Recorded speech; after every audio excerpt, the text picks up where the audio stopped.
हरियाणा में रेवाड़ी के बावल में आयोजित खेत बचाओ अभियान के समापन समारोह में मुख्यमंत्री नायब सिंह सैनी ने शिरकत की। इस अवसर पर केंद्रीय कृषि मंत्री शिवराज सिंह चौहान का मार्गदर्शन प्राप्त हुआ। मुख्यमंत्री ने कहा, केंद्र और राज्य सरकार किसानों की आय को बढ़ाने, प्राकृतिक खेती और डिजिटल कृषि के लिए निरंतर कार्य कर रही है। आज 121 करोड़ रुपए की 11 परियोजनाओं का उद्घाटन और शिलान्यास किया गया। साथ ही हरियाणा एफपीओ मिशन 2026 का शुभारंभ हुआ, जो छोटे किसानों को आत्मनिर्भर बनाएगा। मुख्यमंत्री नायब सिंह सैनी ने कहा, हरियाणा सरकार फसल विविधीकरण, जल संरक्षण और प्राकृतिक खेती को बढ़ावा देने के लिए प्रतिबद्ध है।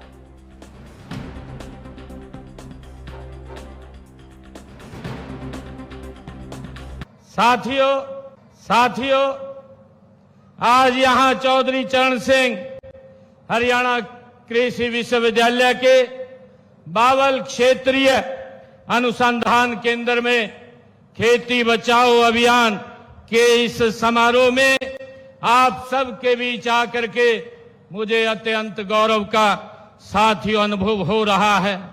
साथियों, यह सौभाग्य की बात है कि हमारे इस समारोह में भारत सरकार के माननीय केंद्रीय मंत्री आदरणीय शिवराज चौहान जी हम सबको अपना आशीर्वाद देंगे। साथियों, मैं आपका यहां हार्दिक स्वागत और अभिनंदन करता हूं। आपके नेतृत्व में केंद्र सरकार किसानों की आय बढ़ाने, प्राकृतिक खेती को गति से बढ़ाने, डिजिटल कृषि और आधुनिक तकनीकों के विस्तार के लिए निरंतर साथियों गति से काम कर रही है। मुझे खुशी है कि इन कार्यों को दिशा देने में आईसीएआर और हरियाणा कृषि विश्वविद्यालय जैसे संस्थानों के वैज्ञानिकों ने अनुसंधान और नवाचार के माध्यम से बड़ा योगदान दिया है। मैं इन वैज्ञानिकों की साथियों आज यहां पधारे हैं, बहुत बहुत सराहना करता हूं।